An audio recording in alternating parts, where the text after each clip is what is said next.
I was inspired to share a few thoughts with you today. So every morning, and always way too early, Spirit awakens me and sends me out to the beach to walk. What I discovered after a while is the presence of a small collection of people who also walk in the predawn hours. Usually they're the lonely ones. Oftentimes they've suffered a loss that drives them from bed in the middle of the night. The moonlit beach provides some measure of solace and beauty and a place to reflect in peace. This morning I paused to talk to one of the beachgoers I recently met. He was a widower, and his sadness was palpable. His wife had been undergoing cancer treatment for several years until she made her transition very suddenly from an unusual respiratory illness that was probably COVID before COVID had a name. Today, he was asking me how I got into my work with the Akashic Records. I related the story of how I'd been on the track of professional psychology until my father's sudden passing from pancreatic cancer triggered a spiritual awakening. When I was a few sentences in, my beachgoer friend started to do that thing that people do when they're not really listening. Yeah, okay. I stopped and let him talk. He told me shortly after his wife died she had come to him in the middle of the night, jolted him awake, and told him the way things should be. She told him to get out of the house, stay active, meet other people, and not let his life end there.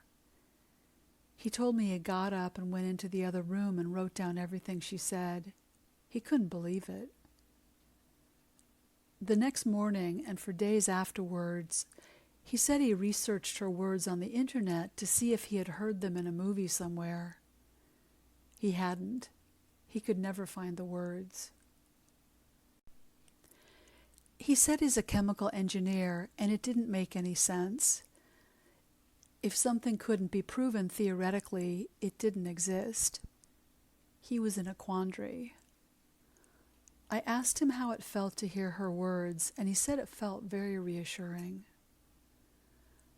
As I was listening, it struck me that I live in a world where talking to spirit is ordinary. The fact that his dead wife had some very distinct thoughts about what he should do wasn't surprising to me at all, but it was surprising to him. As I walked away, I was thinking about the people around me. I was thinking about everyone who so graciously reads these love notes. I was wondering, what do you think? What is your relationship to spirit? Do you feel the living presence every day as I do, or is it something that comes and goes?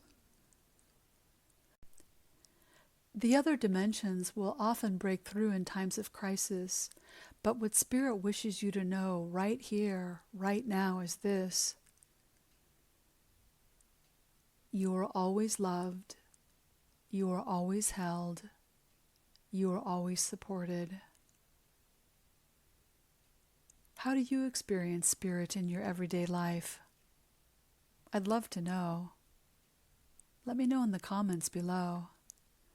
And I'm sending you so much love on this beautiful day.